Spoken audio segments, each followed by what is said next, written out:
Before you go to sleep tonight, I want you to ask yourself one question. A question most people avoid for their entire lives. A question that can quietly destroy the illusion you have been living inside. And once you truly ask it, you may never see your life the same way again. The question is this: are you actually living your life? Or are you living the life that other people trained you to accept? Because there is a silent tragedy happening inside millions of people. They wake up every morning, they go to work, they answer messages, they pay bills, they smile when they are expected to smile. They say yes when they want to say no. They follow the path that was placed in front of them. And from the outside, everything looks normal, responsible, functional, acceptable, maybe even successful. But inside, something feels wrong. Not loud enough to call a crisis, not clear enough to explain, just a quiet emptiness, a strange distance from themselves, a feeling that somewhere along the way, they disappeared. They are alive, but not fully living. They are moving, but not truly choosing. They are surrounded by people, but deeply disconnected from their own soul. Carl Jung understood this condition better than almost anyone. He saw that human suffering is not always caused by external failure. Sometimes it is caused by internal betrayal. The betrayal of your own truth, the betrayal of your own instincts, the betrayal of your own path, the betrayal that happens every time you abandon yourself in order to be accepted. And this is where the real danger begins. Because most people do not lose themselves all at once. They lose themselves slowly, one compromise at a time, one silence at a time, one fear at a time, one version of themselves sacrificed for approval, until eventually the false life feels normal. They forget what their real voice sounds like. They forget what they actually want. They forget what makes them feel alive. They forget that they were never born to be a copy of someone else's expectations. And this is why Jung's work is so powerful. Because Jung did not simply ask, "How can you become happier?" He asked something much deeper. "How can you become whole?" There is a difference. Happiness can be temporary. Comfort can be temporary. Success can be temporary. Approval can be temporary. But wholeness is different. Wholeness is what happens when you stop dividing yourself into acceptable and unacceptable pieces. When you stop wearing masks just to survive. When you stop burying your truth to avoid rejection. When you stop living as a stranger to yourself. Jung believed that the purpose of life was not to become perfect. It was to become conscious, to bring the hidden parts of yourself into the light, to confront the patterns you inherited, to understand the wounds that shaped you, to integrate the shadow you were taught to fear, to move beyond the mask you built for survival, and finally, to discover the self, the deeper center within you, the part of you that existed before the world told you who to be. But this journey is not easy, because the moment you begin waking up, you begin seeing things differently. You begin noticing how much of your life was built on fear, fear of disappointing people, fear of being judged, fear of being rejected, fear of being alone, fear of becoming too much, fear of not being enough. And when you see this clearly, something inside you begins to break. Not because you are falling apart, but because the false self is losing control. This is why awakening can feel painful. People often imagine awakening as light, peace, clarity, calm. But sometimes awakening begins with discomfort, with confusion, with grief, with the painful realization that the life you built may not be the life your soul wanted. And that realization can be terrifying. Because if you admit the truth, you can no longer pretend not to know. If you admit you are unhappy, you can no longer hide behind excuses. If you admit you are living for approval, you can no longer call it love. If you admit you are wearing a mask, you can no longer confuse performance with identity. This is the threshold, the moment between who you were conditioned to be and who you are truly becoming. And most people turn back at this point. They feel the discomfort and choose distraction. They feel the truth rising and choose denial. They feel the soul calling and choose the familiar prison of approval, because the familiar prison feels safer than unknown freedom. But what is the cost? What is the cost of spending your life trying to be understood by people who never truly saw you? What is the cost of shrinking yourself to keep others comfortable? What is the cost of choosing acceptance over authenticity? What is the cost of being liked by everyone except yourself? This is the cost most people never calculate. They measure success by money, by status, by relationships, by appearances, by what others think of them. But Jung would ask, at what price? What did you have to bury to become this version of yourself? What did you have to silence? What did you have to deny? What part of your soul did you sacrifice to belong? Because the truth is painful but necessary. You can be accepted by the world and still be abandoned by yourself. And no external approval can compensate for internal abandonment. That is why so many people feel empty even after achieving everything they were told to want. They got the job. They built the image. They became responsible. They became useful. They became impressive. But they never became themselves. And deep inside, they know it. That quiet ache is not random. That restlessness is not meaningless. That emptiness is not weakness. It is the self trying to reach you. It is the deeper part of your psyche whispering, this is not the whole truth of who you are. And if you ignore that whisper long enough, life may turn it into a scream. A crisis, a collapse, a sudden ending, a relationship breaking, a career falling apart, a period of anxiety, a season of isolation. Not because life is punishing you, but because something inside you can no longer continue living unconsciously. Jung believed that many crises are not the end of life. They are the beginning of consciousness. They are moments when the unconscious interrupts the false story, moments when the soul refuses to keep performing, moments when the old identity can no longer contain the person you are becoming. This is why the darkest seasons often become the doorway to transformation. Because when everything familiar begins to fall away, you are forced to ask, who am I without the role? Who am I without the approval? Who am I without the mask? Who am I when no one is watching? And this is where the real journey begins, not outside you, within you. The journey Jung called individuation, the process of becoming whole, not becoming what your family expected, not becoming what society rewards, not becoming what your fear demanded, but becoming who you truly are. And to begin that journey, you must first understand the mask. Because before you can discover your true self, you have to recognize the false self you built to survive. You have to see the role you have been playing, the personality you created to be loved, the identity you constructed to avoid rejection, the version of you the world knows, but your soul does not recognize. Carl Jung called this mask the persona. And once you understand how the persona works, you begin to understand why you feel so disconnected from yourself. Because sometimes the life that looks successful from the outside is the very life that is suffocating the soul from within. And that is where we must go next. Carl Jung believed that one of the greatest psychological tragedies is not becoming someone you are not. It is forgetting who you already are. Most people believe they are making conscious choices. But Jung observed something very different. He noticed that many human beings spend their entire lives unconsciously acting out roles. Roles created by family, roles created by society, roles created by fear, roles created by survival. And after enough years, those roles become so familiar that the person mistakes the mask for their true identity. Jung called this mask the persona.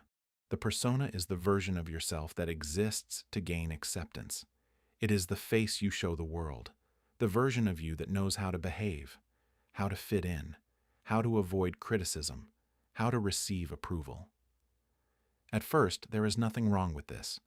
Every child develops a persona. It helps us function in society. It helps us build relationships. It helps us navigate the world. But the danger begins when the persona becomes stronger than the self, when the mask becomes more important than the soul, when the role becomes more important than the truth. And this happens far more often than most people realize. Think about your own life. How many times have you said yes when every part of you wanted to say no? How many times have you smiled while feeling broken inside? How many times have you hidden your true thoughts because you feared rejection? How many times have you chosen what was expected rather than what was authentic? Most people do this every single day, not because they are weak, because they are afraid of losing love, afraid of disappointing others, afraid of being misunderstood, afraid of being abandoned, so they slowly abandon themselves first. And that abandonment happens so gradually that it often goes unnoticed. One compromise, one silence, one sacrifice, then another, and another, until one day they wake up and realize they don't even know who they are anymore. This is why so many people feel empty despite appearing successful. The problem is not that they failed. The problem is that they succeeded as someone they were never meant to be. They built careers they didn't want, relationships that don't reflect their truth, lives designed around expectations rather than authenticity. From the outside, everything looks fine, but inside, something feels dead.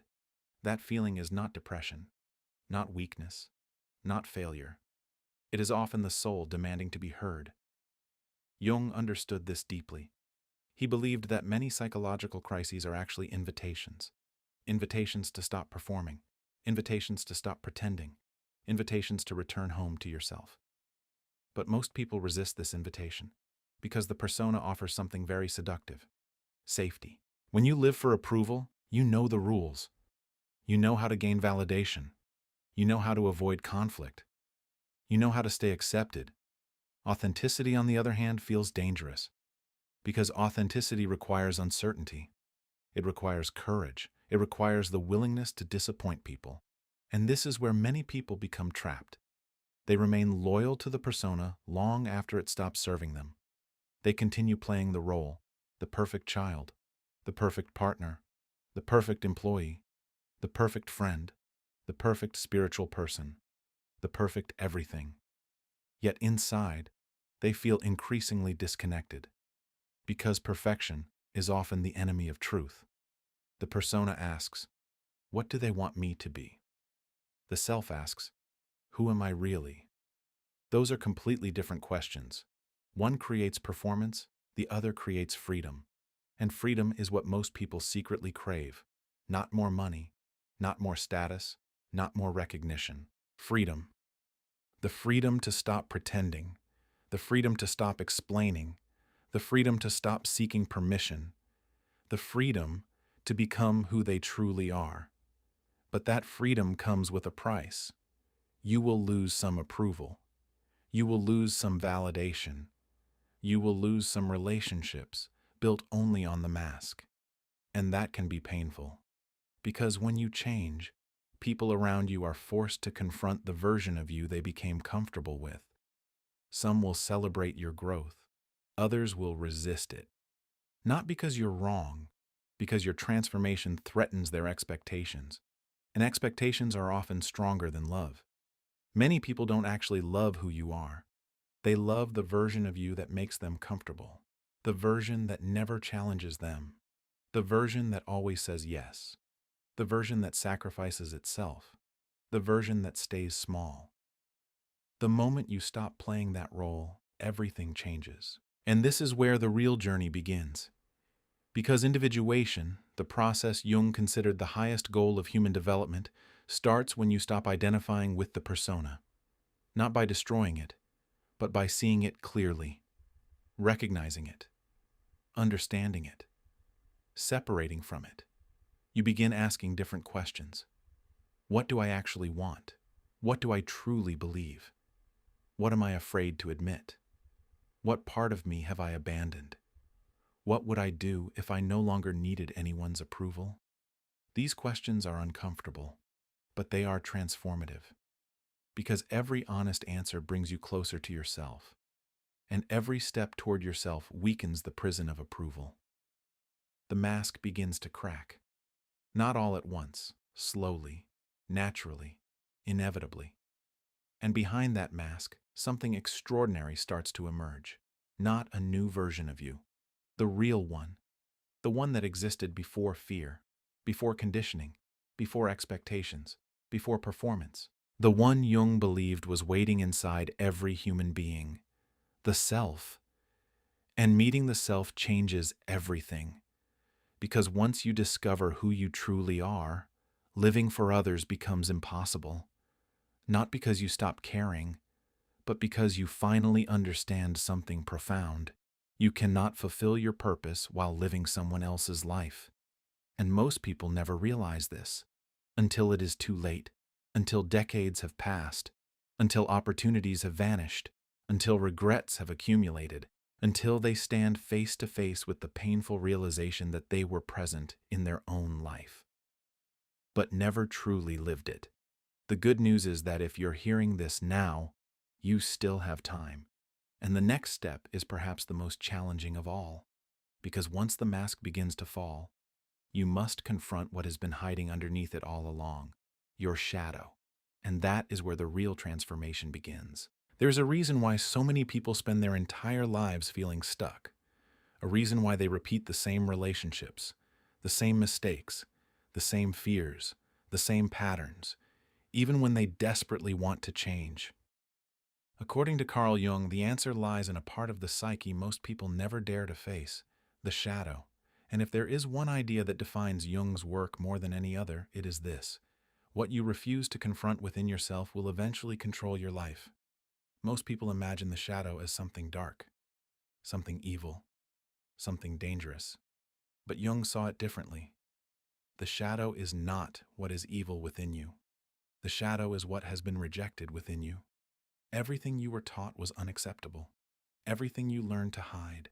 Everything you buried to gain love, approval, and belonging. Think back to childhood. No one arrives in this world ashamed. No child is born believing parts of themselves are wrong. Those beliefs are learned, slowly, repeatedly, sometimes intentionally, sometimes unconsciously. A child expresses anger. They're told, "Good children don't act like that." A child cries. They're told, "Stop being so sensitive." A child speaks boldly. They're told, "Be quiet." A child dreams differently. They're told, "Be realistic." And little by little, the child begins making an unconscious decision. If this part of me is unacceptable, I must hide it. So it disappears from conscious awareness. Not because it is gone, because it has been pushed underground, into the shadow. And this process continues throughout life.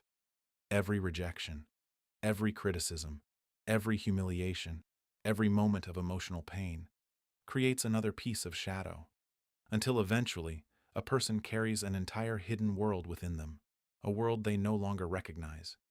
Yet that hidden world never stops influencing their behavior. In fact, the more unconscious the shadow becomes, the more powerful it becomes. This is why people sabotage themselves, why they destroy opportunities, why they repeat toxic relationships, why they react irrationally, why they become overwhelmed by emotions they don't understand. The shadow is not gone. It is acting behind the scenes. Imagine trying to hold a beach ball underwater. You can do it for a while, but eventually it pushes back. The harder you force it down, the stronger it resurfaces. The shadow works the same way. Suppress anger, and it becomes passive aggression.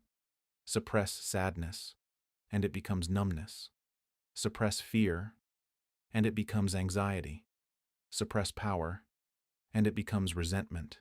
Suppress desire, and it becomes obsession. The psyche always seeks balance. What is rejected demands recognition. This is why Jung famously said, "Until you make the unconscious conscious, it will direct your life and you will call it fate." Read that again, because it explains something most people never understand. What you call fate may actually be unconscious patterns. What you call bad luck may actually be unresolved wounds. What you call destiny may actually be hidden programming. This realization is uncomfortable. because it removes the illusion that life is simply happening to you. Suddenly, responsibility enters the picture.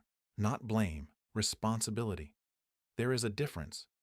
You are not responsible for what happened to you, but you are responsible for what remains unconscious within you. And that responsibility becomes the gateway to freedom. Because once you become aware of the shadow, you stop being controlled by it. Awareness changes everything. Think about the people who trigger you the most, the ones who irritate you instantly, the ones who make you emotional, the ones you judge harshly. Jung believed these reactions often reveal shadow material, because what we strongly react to in others often reflects something unresolved within ourselves. This doesn't mean every criticism is projection, but many are. The arrogant person may reveal your hidden fear of confidence. The selfish person may expose your inability to set boundaries. The successful person may trigger your unacknowledged ambition. The free-spirited person may awaken the part of you that longs to break free. What bothers us often points toward what remains unconscious. And this is one of the most difficult truths on the path of self-discovery, because it requires radical honesty. It requires looking inward instead of outward. Most people spend their lives trying to change the world, trying to change their partners, trying to change their circumstances, trying to change other people. Few are willing to explore the hidden territory within themselves, because the shadow is uncomfortable. It contains pain, shame, fear, grief, rage, jealousy, insecurity. But here's what many people don't realize. The shadow doesn't only contain darkness, it also contains your greatest gifts. Your creativity, your courage, your intuition, your power, your authenticity, your uniqueness. Many people bury their light just as deeply as their darkness, because shining can be just as frightening as failing. Think about that. How many dreams have you hidden because you feared judgment? How many talents have you minimized? How many desires have you ignored? How many times have you played small to avoid making others uncomfortable? Those hidden strengths often live in the shadow too. Jung called this the golden shadow. The parts of yourself that are extraordinary, but remain unconscious because they threaten your current identity. And this is why shadow work is not about becoming darker. It is about becoming whole. Wholeness means integrating everything, not just the beautiful parts, not just the spiritual parts, not just the socially acceptable parts, everything. The wounded child, the ambitious dreamer, the angry protector, the fearful survivor, the powerful creator, the vulnerable heart, the entire human experience. Because healing does not happen when you eliminate parts of yourself.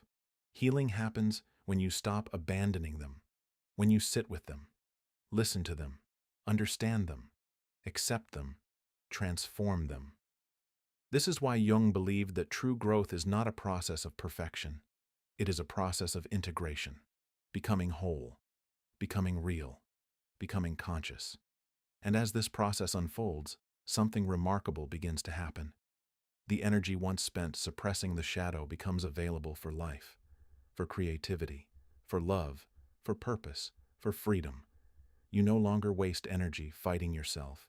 You begin working with yourself. And that changes everything, because the greatest battle you will ever face is not against the world. It is against the parts of yourself you refuse to see.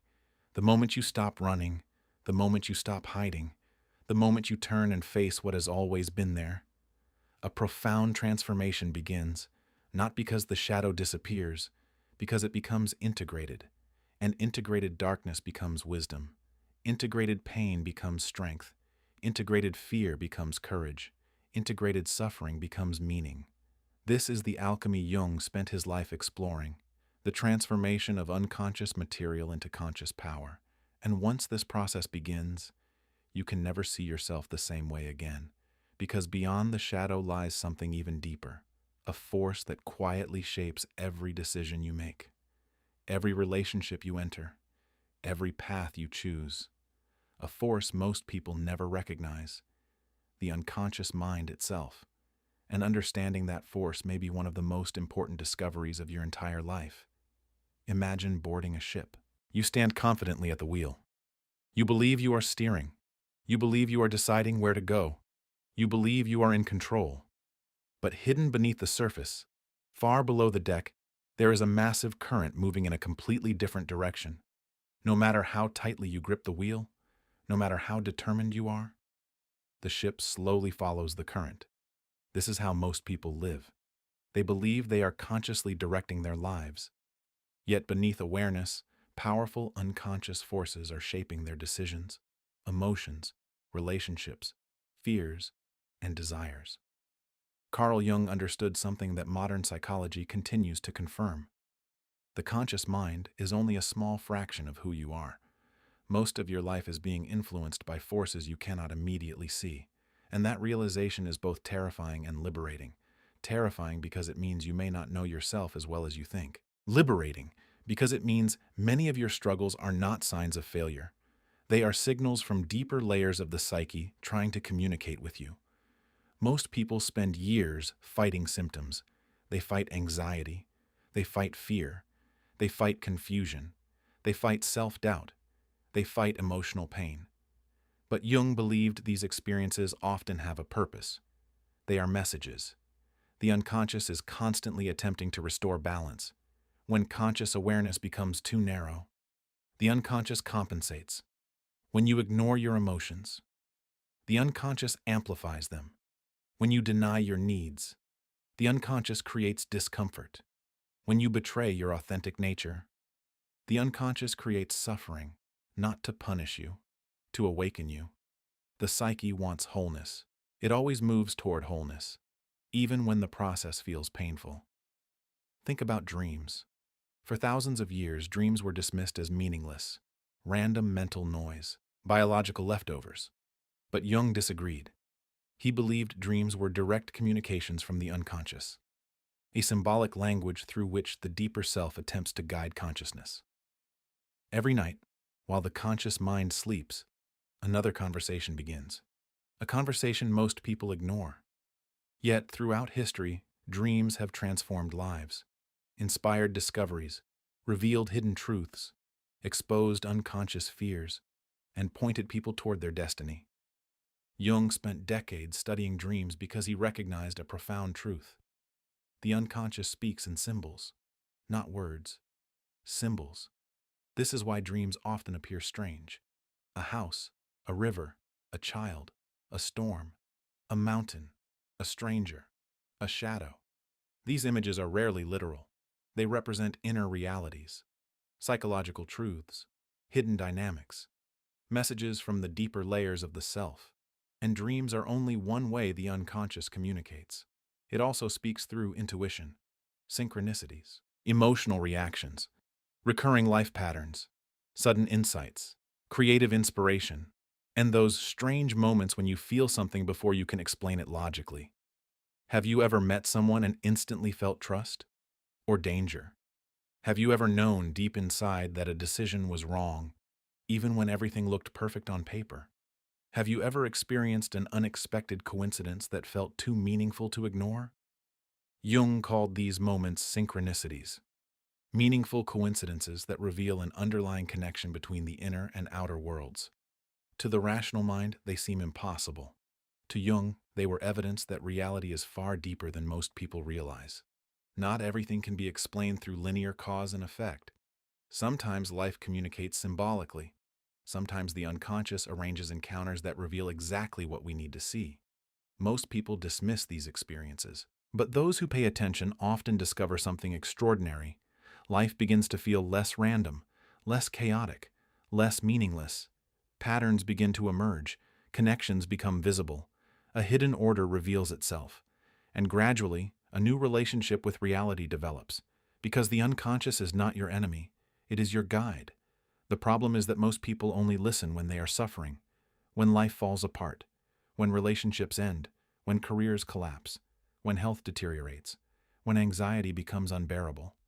Only then do they stop long enough to hear what the unconscious has been saying all along. But imagine if you learned to listen sooner.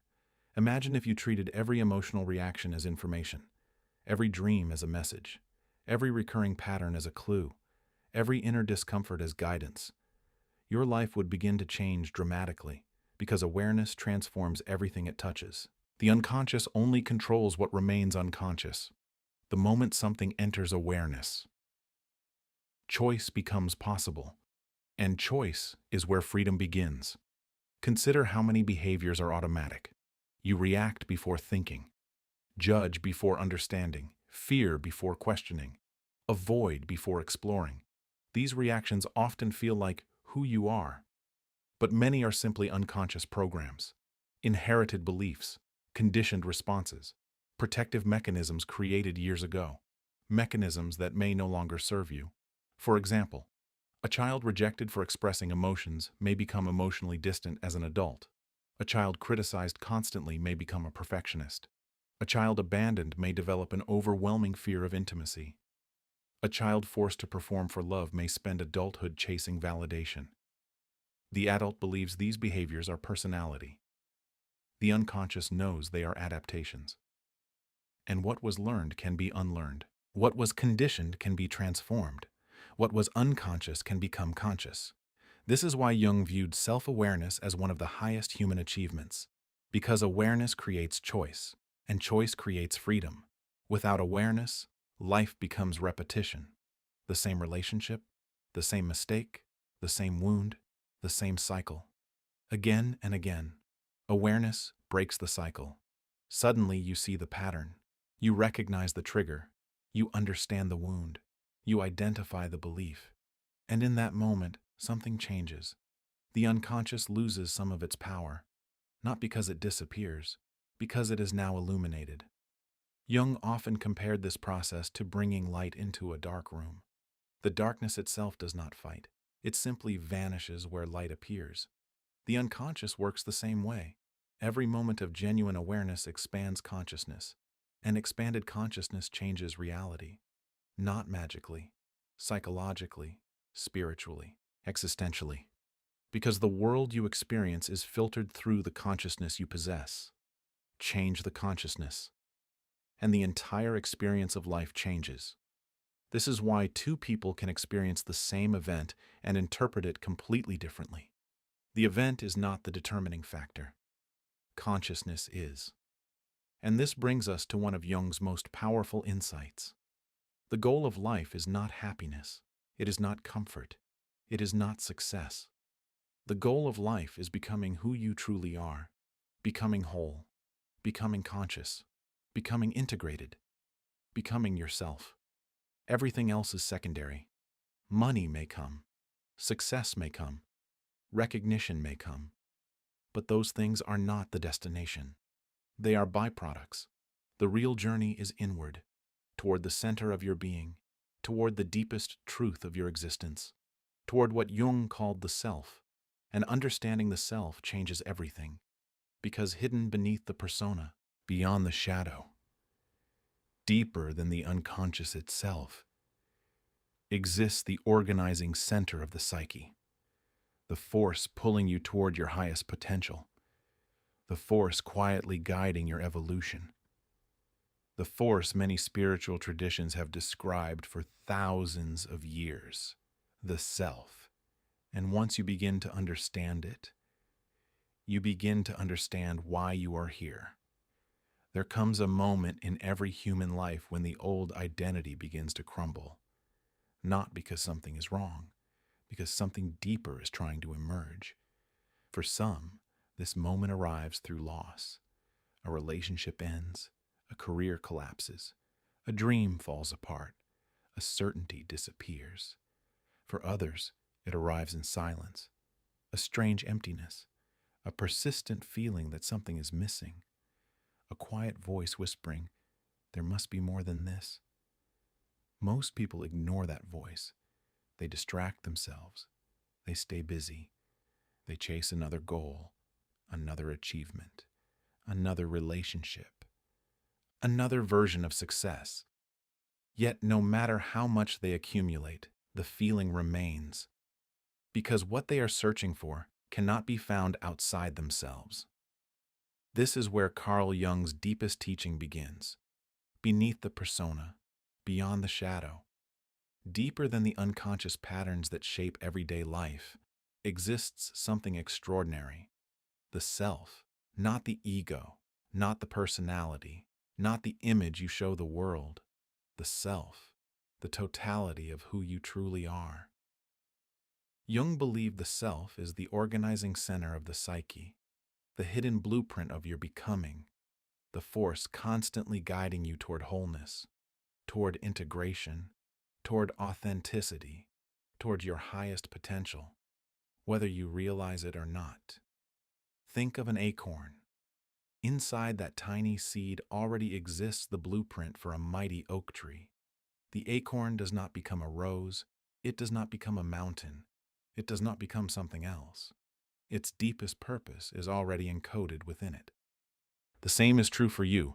There is something within you trying to become itself, something unique, something authentic, something that cannot be replaced, something that cannot be copied, yet most people never discover it, because they spend their entire lives becoming what others wanted them to be, instead of becoming what they were born to be. And this creates enormous suffering, not because life is unfair, because the soul resists imitation. The soul wants truth. The soul wants authenticity. The soul wants alignment. And when life moves too far from that alignment, suffering appears, not as punishment, as guidance. Pain often arrives when we are moving away from ourselves. Anxiety can be a signal. Emptiness can be a signal. Restlessness can be a signal. Confusion can be a signal. The psyche is always communicating, always attempting to guide us back toward the path of individuation. Jung considered individuation the highest goal of human life, not success, not status, not approval. Individuation, the lifelong process of becoming who you truly are, of integrating all aspects of yourself, of uniting the conscious and unconscious, of bringing the shadow into awareness, of transcending the mask, of discovering the self. And this journey is not easy, because becoming yourself requires letting go of who you thought you were. The false identities, the inherited beliefs, the limiting stories, the expectations, the fears, the roles, everything that is not truly you. And that process can feel like death, because in many ways it is.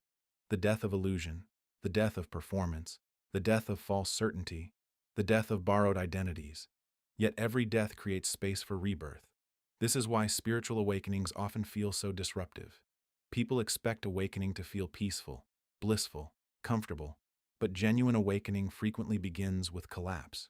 The collapse of illusions, the collapse of unconscious patterns, the collapse of identities that can no longer contain who you are becoming. The old self breaks apart. The deeper self emerges.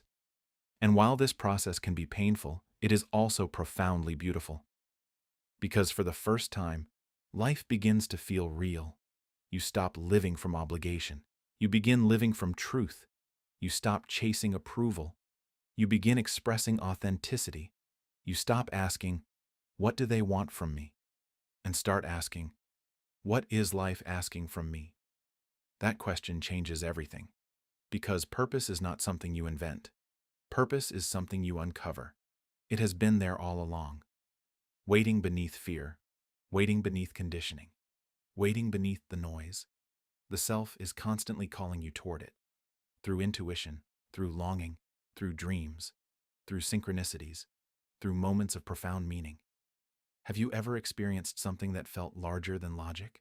A sudden realization, a powerful coincidence, an encounter that changed the direction of your life, a moment where everything seemed to align perfectly. Jung believed these experiences were glimpses of the self at work, moments when the deeper intelligence of the psyche reveals itself, moments when life reminds you that you are part of something greater, not greater in the sense of superiority, greater in the sense of connection. Because one of the greatest illusions of modern life is separation. We feel separate from others, separate from nature, separate from meaning, separate from ourselves. Yet the deeper you journey inward, the more interconnected everything becomes. This is why so many spiritual traditions arrive at similar conclusions. Though they use different language, different symbols, different stories, they all point toward the same mystery, the kingdom within, the sacred center, the divine spark, the true self. Jung understood that psychology and spirituality were not enemies. They were describing the same territory from different perspectives. Psychology explored the structure of the psyche. Spirituality explored the meaning of the journey. Together, they revealed something extraordinary. Human beings are not merely surviving organisms, they are evolving consciousness. And life itself is part of that evolution. Every challenge, every heartbreak, every fear, every loss, every triumph, every lesson, every relationship, every experience contributes to the unfolding of the self. Nothing is wasted. Even suffering contains meaning, especially suffering, because suffering often becomes the doorway through which transformation enters. The wound becomes the teacher. The obstacle becomes the path. The darkness becomes the catalyst for awakening. And eventually, something remarkable happens. You stop asking, "Why is this happening to me?" and begin asking, "What is this trying to teach me?" That shift alone can transform an entire life. Because victims seek blame, conscious individuals seek understanding. Victims feel powerless. Conscious individuals seek growth. Victims resist reality. Conscious individuals work with reality. And as consciousness expands, life changes. Not because circumstances suddenly become perfect, but because your relationship to life becomes different. You become less reactive, less fearful, less dependent on external validation, more grounded, more aware, more authentic, more alive. The external world may remain uncertain, but something inside becomes unshakable. A quiet center emerges, a deep inner knowing, a connection to something larger than the ego. This is what Jung spent his life pointing toward. Not self-improvement, self-realization, not becoming more, becoming whole, not acquiring a new identity, remembering your true one. And perhaps this is the most important thing to understand before you go to sleep tonight. You are not here to become someone else. You are here to become yourself. The truest version, the deepest version, the most conscious version, the version hidden beneath years of conditioning and fear. That version already exists. It has always existed, waiting patiently, calling quietly, guiding gently. The question is not whether the self is there. The question is whether you are willing to listen, because the journey of individuation begins the moment you do, the moment you stop running, the moment you stop pretending, the moment you turn inward and discover what Jung believed was the greatest treasure any human being could ever find: the kingdom within. If this message resonated with you, take a moment before sleep tonight. Put down your phone, sit quietly, and ask yourself one simple question. Who am I beneath everything I've been taught to be? Don't force an answer. Just listen. Because sometimes the most important truths are not found in the noise of the world, but in the silence within. And if you're walking this path of self-discovery, consciousness, and inner transformation, subscribe to the channel and join us on the journey. Until next time. Remember, the greatest adventure is not exploring the world. Jung understood that psychology and spirituality were not enemies. They were describing the same territory from different perspectives. Psychology explored the structure of the psyche. Spirituality explored the meaning of the journey. Together, they revealed something extraordinary. Human beings are not merely surviving organisms. They are evolving consciousness. And life itself is part of that evolution. Every challenge, every heartbreak, every fear, every loss, every triumph, every lesson, every relationship, every experience contributes to the unfolding of the self. Nothing is wasted. Even suffering contains meaning, especially suffering, because suffering often becomes the doorway through which transformation enters. The wound becomes the teacher. The obstacle becomes the path. The darkness becomes the catalyst for awakening. And eventually, something remarkable happens. You stop asking, "Why is this happening to me?" and begin asking,